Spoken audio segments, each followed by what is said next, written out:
looking at them through the lens of color theory. If you're a painter or an artist, or even just a beginner at art, you'll know that color theory is often key to making a good piece. Before we dive into Van Gogh's art, let's go over some basic color theory so that we're all on the same page. Primary colors are colors that cannot be made by mixing any other colors. In printing and painting, these colors are red, yellow, and blue.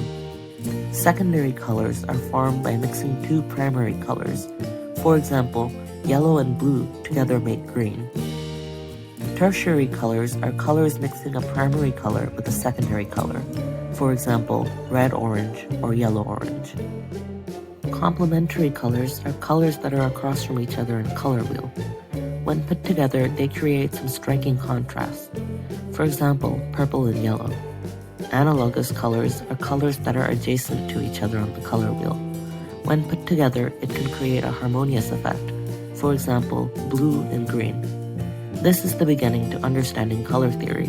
To understand more of it, we'll take a look at Van Gogh's paintings.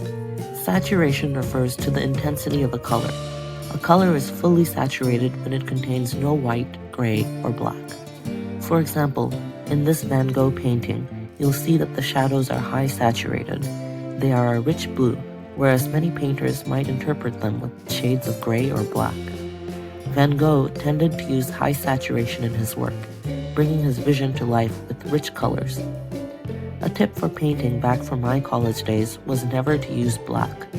Black can often deaden a piece and make it look less lively. It's much better to mix your own black analogous color. For example, one of my favorite ways to mix black is to use Prussian blue and alizarin crimson. This makes for a very deep purple, almost black color that works perfectly. Value refers to the lightness or darkness of a color. Adding white to a color produces a tint, and adding black creates a shade. Bringing it back to Van Gogh, if you look at this self-portrait of his, you'll see that it is rich in saturation. There is no sign of whites, blacks, or grays in this painting, only rich, pure colors overlaid on top of each other for this effect. With just saturation alone, Van Gogh has mastered the art of values. If you look at the same painting in black and white, you'll see what I mean. The grayscale version of this painting doesn't appear muddled or confusing. This is because Van Gogh understood the inherent values in the colors he used. He understood that while the blue of the eye might translate to a dark gray, almost black, the red of the beard was luminous enough to translate to a lighter gray, and this is what creates the interplay of values and saturation. Another painting tip for you. This is to ensure that your canvas has even values and no jarring white to throw off those colors that you painstakingly layered on. Canvas white is your enemy. That is, usually speaking.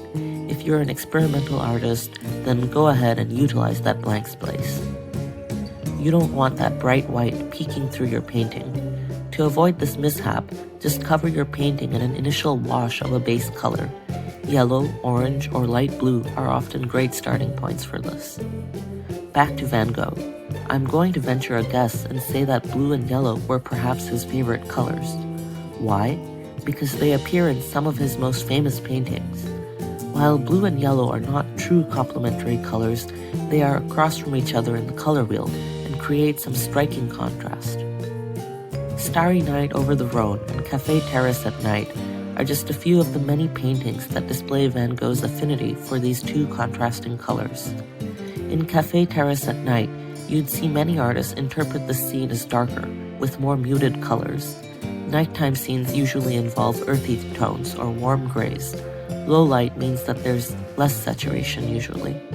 Think of how night vision goggles can't pick up on color at all, bathing everything in that green light. In much the same way, a night scene usually dictates low saturation, as our eyes pick up on less colors in low light. But for Van Gogh, this artist had a penchant for showcasing shadows as deep blues. Like I pointed out earlier, shadows can often be blue.